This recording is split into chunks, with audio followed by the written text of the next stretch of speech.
Assalamualaikum warahmatullahi wabarakatuh.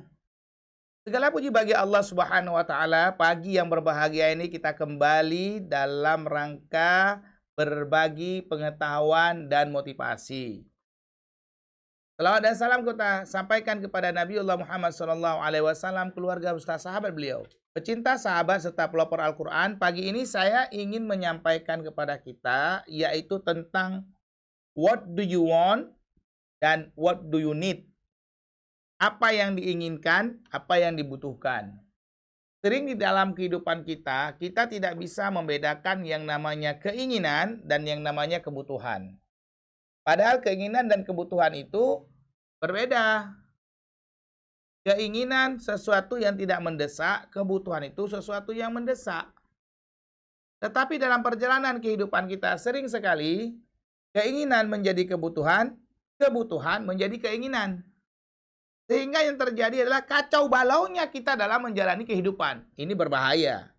Maka oleh karena itu saya ingin berbagi kepada kita semuanya agar perencanaan-perencanaan kehidupan kita itu dapat berjalan dengan baik. Kita tahu mana yang menjadi keinginan dan kita tahu mana yang menjadi kebutuhan. Sama seperti apa bedanya antara urgen dan penting. Mana yang dikatakan urgen, mana yang dikatakan penting. Penting sesuatu yang tidak mendesak, tapi perlu dilakukan. Kalau urgen, sesuatu yang mendesak dan harus segera dilakukan. Terkadang kita lupa. Terkadang sesuatu yang urgen adalah penting, sesuatu yang penting adalah urgen. Nah, inilah fenomena yang banyak terjadi pada setiap kita yang membuat hidup kita dari bahagia menjadi kembali tidak bahagia. Contoh sederhana ya, saya ingin berbagi. Apakah hari ini rumah tangga kita lebih membutuhkan satu unit mobil atau satu unit rumah? Sudut pandang apa yang kita akan lakukan untuk melihat apakah kita lebih penting mobil atau rumah? Nah, disinilah kita harus bisa mengklasifikasi apakah saat ini kita butuh rumah atau mobil. Kalau mental kita dalam rangka pengembangan dan pengumpulan aset, bisa jadi kita akan mengambil rumah adalah kebutuhan kita. Sedangkan mobil adalah keinginan kita. Tapi dalam rangka yang lain nih, kita nggak punya pekerjaan, kita butuh jadi misalnya bisnis rental mobil. Maka kita akan menjadikan mobil kebutuhan, rumah keinginan.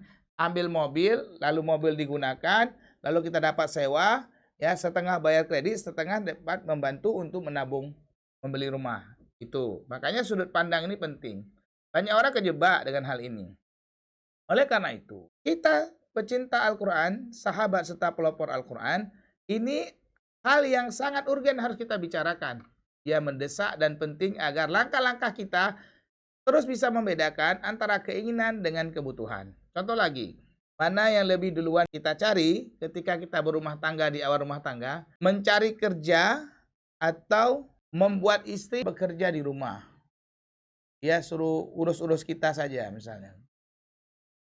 Kita yang kerja atau dua-duanya kerja. Coba. Banyak kan di antara kita yang bingung. Apakah aku yang kerja, istri di rumah karena belum punya anak? Atau aku sudah punya anak lalu istri tidak usah kerja, jaga anak, sementara kebutuhan aku tinggi, sementara keinginan aku tinggi? Nah, coba. Bingung kan? Nah, ini nggak perlu bingung. Atau ada kisah di mana seorang ibu ketika dia pergi ke pasar, awalnya dia ingin membeli kebutuhan, bukan keinginan. Tapi pulang-pulang, yang dibawa pulang itu lebih banyak keinginan, sehingga kebutuhan inti tidak terjadi. Itu terjadi pada banyak orang. Nah, inilah yang hari ini kita coba bahas ya. Saya ingin mengajak kita pada juz 19 surat Al-Furqan ayat 67. Juz 19 surat Al-Furqan ayat 67. Ayatnya adalah A'udzu billahi minasyaitonir rajim. Bismillahirrahmanirrahim. Walladzina idza anfaqu lam yusrifu wa lam yaqturu wa kana baina dzalika qawama. Aku berlindung kepada Allah dari godaan syaitan yang terkutuk dengan menyebut nama Allah yang Maha Pengasih lagi Maha Penyayang. Walladzina idza anfaqu. Wa dan alladzi orang-orang yang idza apabila anfaqu membelanjakan hartanya, lam yusrifu, mereka tidak berlebihan. Nah, bagaimana Allah SWT mengajarkan kita dalam mengelola harta. Walam yaqturu, dan tidak pula kikir. Tidak berlebihan, tidak pula kikir. Ini kan tengah-tengah. Berarti di sini ada cerita yang ingin Allah sampaikan kepada kita. Ada pesan yang ingin Allah sampaikan kepada kita, di mana kita bisa menjadi orang yang mengerti akan kebutuhan, mengerti akan keinginan. Oke? Wakana, dan adalah baina dzalika qawama, dan adalah pembelanjaan itu di tengah-tengah antara yang demikian. Jadi belanja itu tengah-tengah. Nah, ausatuha, ya. Kalau kita artikan lebih lengkapnya, dan orang-orang yang apabila membelanjakan harta, mereka tidak berlebihan dan tidak pula kikir, dan adalah pembelanjaan itu di tengah-tengah antara yang demikian. Bagaimana Allah itu memberikan pada kita tata cara kita untuk bisa melatih diri kita, manajemen diri kita, mana kebutuhan, mana keinginan. Sampai di sini, saya yakin kita semuanya sudah mulai paham sedikit demi sedikit tentang kebutuhan dan keinginan. Makanya saya sampaikan bahwa butuh dan ingin itu pilihan. Kalau kita terus memenuhi keinginan kita, maka yang kita dapatkan tidak akan pernah terpenuhi kebutuhan kita. Maka Anda akan mengalami gagal dalam kehidupan Anda, dan Anda akan mengalami carut-marut yang pada akhirnya berdampak pada perbuatan dan pada amal Anda dan pada ujungnya neraka. Tapi kalau kita mampu mengelola kebutuhan kita, maka biasanya hidup kita akan lebih terarah, lebih bahagia, dan dapat berdampak pada amal kita, dan kita insya Allah masuk surga. Jadi pilihan antara kebutuhan dan keinginan itu menjadi penting bagi kita untuk kita kerjakan, untuk kita perhatikan. Kebutuhan dan keinginan ini juga itu ada cara pandangnya. Sederhananya dalam bahasa akuntansi itu ada liabilitas dan aset. Kalau kebutuhan kita, menurut saya ya, kalau kebutuhan kita itu menjadi kebutuhan liabilitas itu di mana menjadi beban, maka menurut saya harus kita rombak cara berpikirnya. Kebutuhan harus pada posisi aset. Kalau begitu, apa itu aset, apa itu liabilitas? Kalau kita lihat ayat ini tadi, walladzina idza anfaqu lam yusrifu. Nah, dan orang-orang yang apabila membelanjakan hartanya, mereka tidak berlebihan, walam yaqturu, dan tidak pula kikir. Nah, artinya di sini ada pesan yang Allah sampaikan bahwa setiap apapun yang kita lakukan kebutuhan, itu kalau bisa posisinya aset, bukan liabilitas. Kalau gitu apa itu aset? Aset adalah sesuatu yang bisa dimanfaatkan lagi. Jangan jadi beban. Contoh liabilitas. Saya membeli, contoh tadi kan, membeli mobil atau membeli yang namanya rumah dulu. Kalau konsep kepala kita membeli rumah lalu setengahnya kita sewakan, itu namanya aset. Tapi kalau konsep rumah itu kita beli lalu kita bergagah-gagahan, tidak mengoptimalkan dia bisa didaur ulang untuk diputar, itu namanya liabilitas. Nah, ini banyak sekali orang terjebak.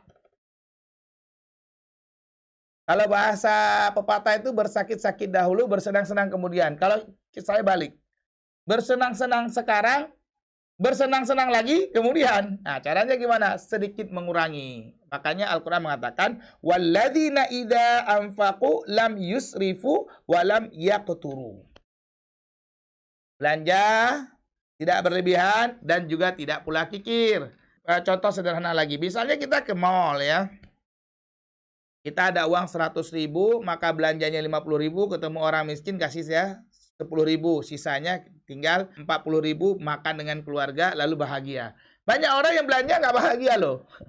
Uangnya habis begitu saja karena tidak bisa membedakan antara keinginan dengan kebutuhan, antara penting dengan urgen, antara liabilitas dengan aset. Itu kata kunci dalam melihat fenomena harta, dalam melihat fenomena diri. Contoh paling sederhana, menurut pecinta Al-Quran atau sahabat serta pelopor, apakah diri kita ini aset atau liabilitas?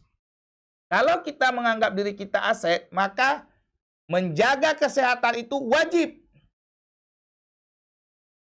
Olahraga yang teratur, makan yang benar, ya. Kenapa dia aset? Karena jantung akan berdetak untuk kebutuhan kita. Mata memandang untuk kebutuhan kita. Mulut berbicara untuk kebutuhan kita. Nah, kalau konsep kita melihat tubuh kita aset, maka kita dipastikan menjadi orang yang sangat menjaga kesehatan, dipastikan menjadi orang yang selalu bekerja, ya, berpikir, bekerja yang produktif, kemudian dipastikan seluruh amalan-amalan kebaikan menjadi perhatian dia. Tapi kalau kita menganggap tubuh ini liabilitas, biasanya jadi beban, kita sering merusak tubuh kita tanpa memperdulikannya. Nanti ujungnya menyesal. Nyesal nasi sudah jadi bubur. Ini juga menjadi perhatian-perhatian kita. Karena biasanya syaitan laknatullah ini bermain pada konsep liabilitas. Syaitan laknatullah ini bermain pada keinginan. Makanya dia berkolaborasi dengan nafsu kita. Jadi yang dibangun oleh setan itu nafsu lawamah.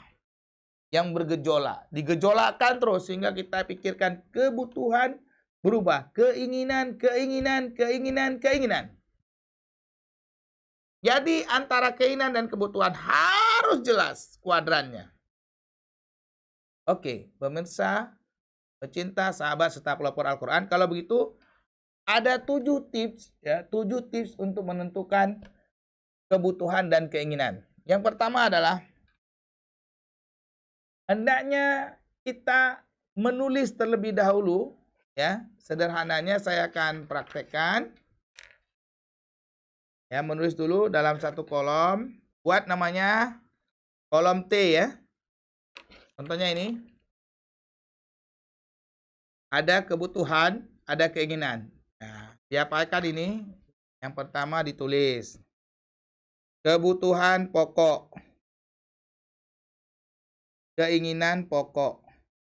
Nah, begitu kita buat perbedaan ini, maka langsung ketahuan tuh mana keinginan, mana kebutuhan. Ya, ada keinginan pokok, ada kebutuhan pokok. Jadi hendaknya setiap kita membuat kolom T dulu dan menulis. Sesuai dengan tahapan kita. Kalau kita udah menikah, ya kebutuhan pokok setelah menikah, berkeluarga itu apa, keinginannya apa. Kalau kita masih jomblo fisabilillah, apa juga harus jelas pokoknya apa, keinginannya apa. Kalau kita seorang pengusaha muda yang baru juga ditulis. Ini adalah manajemen personal manajemen. Ini penting karena setan juga punya manajemennya dia. Dia punya celah-celah untuk menghancurkan kita dengan cara dia. Nah, itu yang pertama tadi, hendaknya kita membuat kolom memisahkan antara keinginan dengan kebutuhan. Yang kedua adalah membuat skala prioritas, ya, skala prioritas, ya, di mana kita membagi di dalam kehidupan kita itu ada jangka pendek, jangka menengah, dan jangka panjang. Nah, orang sering nggak buat kayak beginian, makanya yang terjadi itu adalah dia berantakan dalam kehidupannya, hidupnya yang seharusnya berkualitas menjadi tidak berkualitas. Yang ketiga adalah suka meminta nasihat. Suka meminta nasihat pada orang-orang baik, pada ibu dan ayah kita. Ya, kalau kita punya ayah, punya ibu, maka banyaklah minta nasihat pada mereka sebagai informasi-informasi ketika kita akan melakukan tindakan terhadap mana yang kebutuhan, mana keinginan. Rasanya sih seperti ribet, tapi tidak ribet. Perencanaan itu menyelesaikan 70% pekerjaan loh. Makanya kalau kita punya perencanaan, pekerjaan kita itu lebih teratur, lebih rapi, dan lebih terarah. Ya.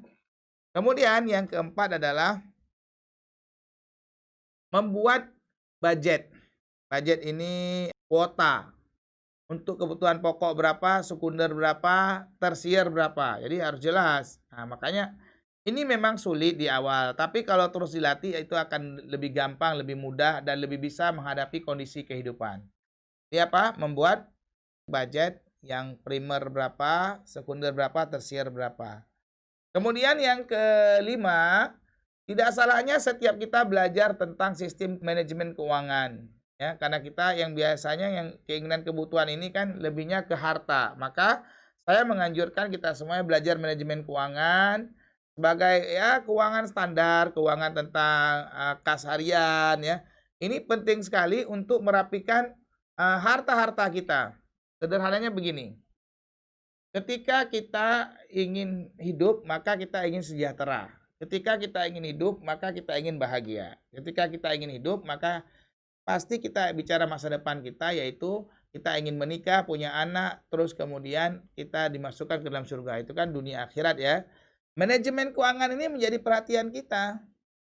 Karena alat ukur itu uang.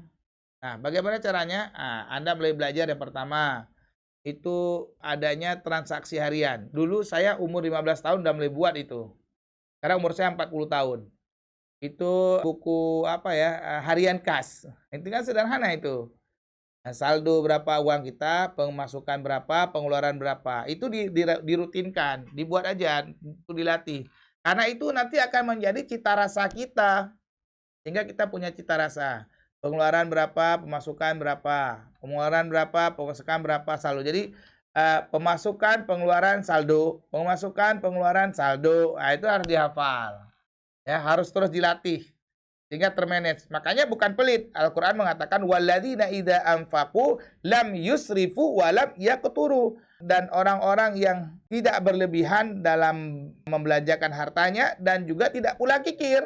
Di tengah-tengah dia. Nah, makanya ini kalau kita tarik apa yang Allah sampaikan, salah satunya Allah ingin kita tuh mengatur antara kebutuhan dengan keinginan. Jadi untuk apa tadi manajemen keuangan, buku harian kas. Itu belajar. Kemudian belajar yang kata tadi ya, aset dan liabilitas. Itu perlu kita pelajari, apa itu aset, apa itu liabilitas. Karena ini hal yang paling penting menentukan kita dalam bergerak nanti. Membuat perencanaan keuangan, kita punya uang berapa, untuk nyimpan berapa, untuk belanja berapa, untuk bisnis berapa. Karena memang kita harus belajar yang namanya bisnis ya, memutar uang. Ya, sehingga uang kita itu bisa bergerak. Maka saran saya, karena sudah akhir zaman ya, tadi ilmu ekonomi akhir zaman, beralihlah dari rupiah menuju emas. Saya melakukannya dan saya pernah bersama istri itu, kami itu nyimpan emas. Nggak banyak sih, sekitar sedikit lah, 50 gram. Setelah itu kami mau nyoba-nyoba aja, benar nggak ya kalau kita pakai emas itu nilai kita bertambah. Ternyata benar. Awal saya di Jakarta itu, saya datang ke Jakarta, saya tukar uang dalam bentuk emas ya. Latihan aja sebenarnya, mau ngecek aja benar apa enggak kan. Kadang-kadang nggak yakin juga kita kan. Ya udah, kemudian 3 tahun kemudian saya jual, bener dapet.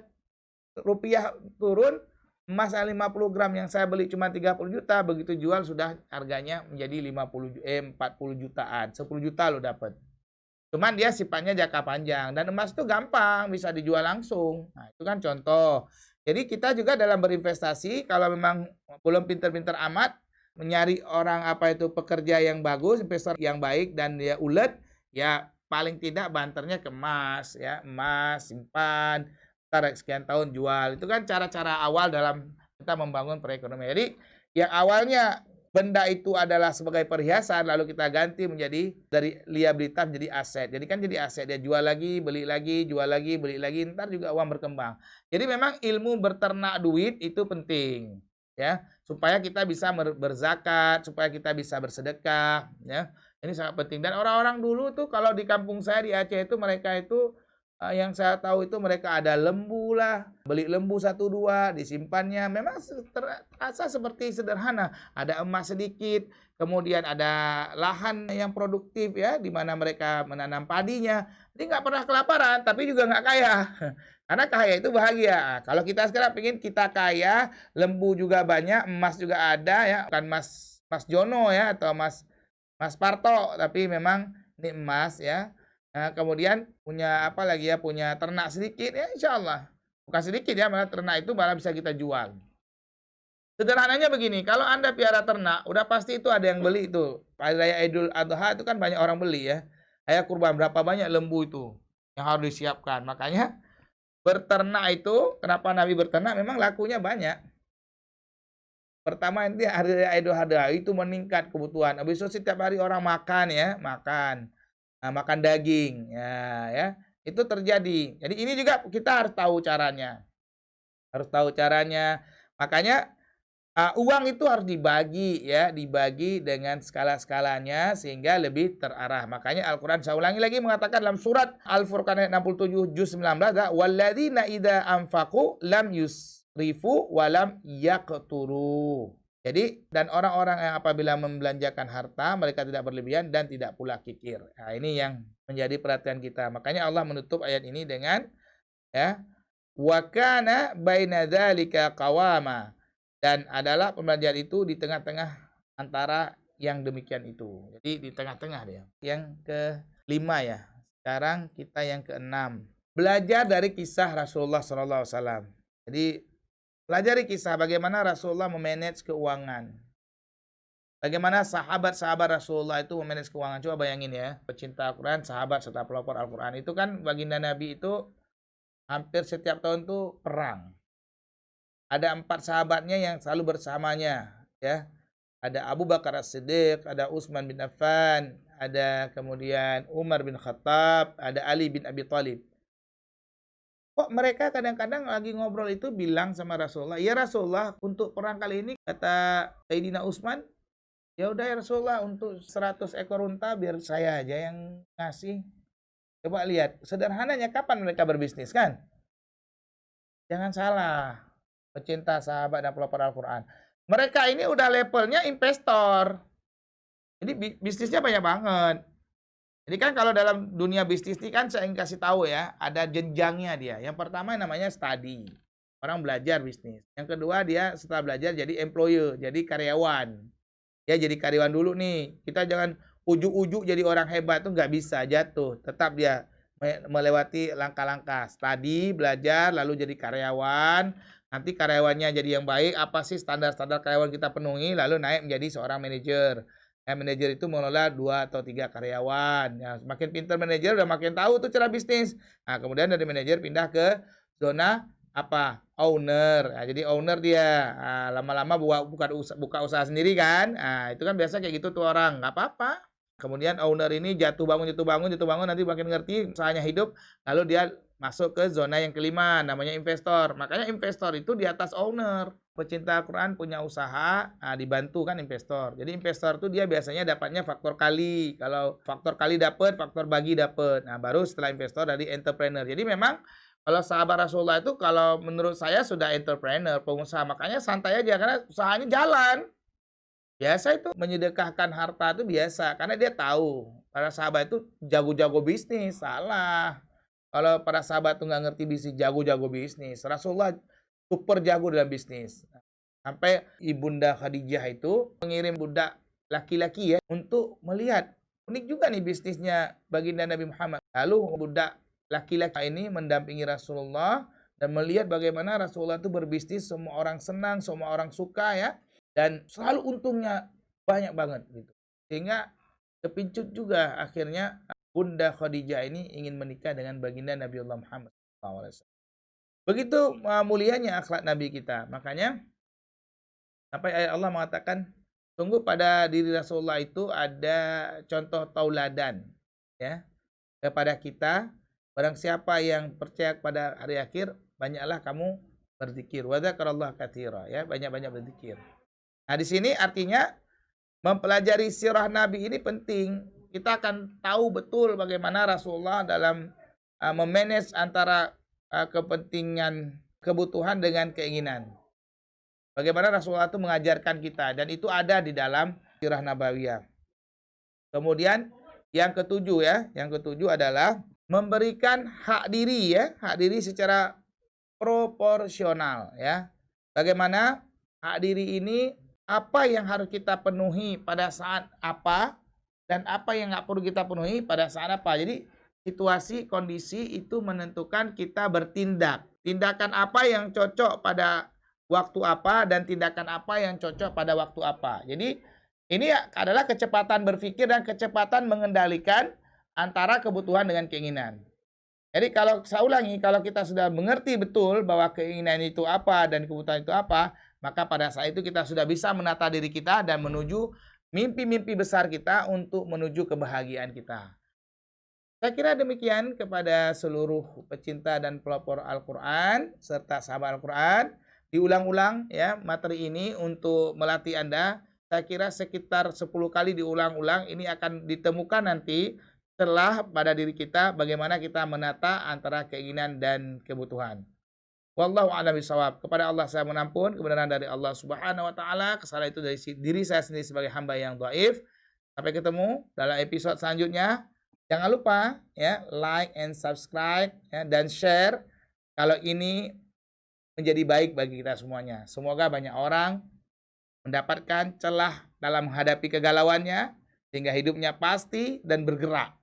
Jadi galau itu sulit bergerak, tapi pasti itu mudah bergerak. Maka tagline-nya adalah bergerak dengan langkah yang pasti.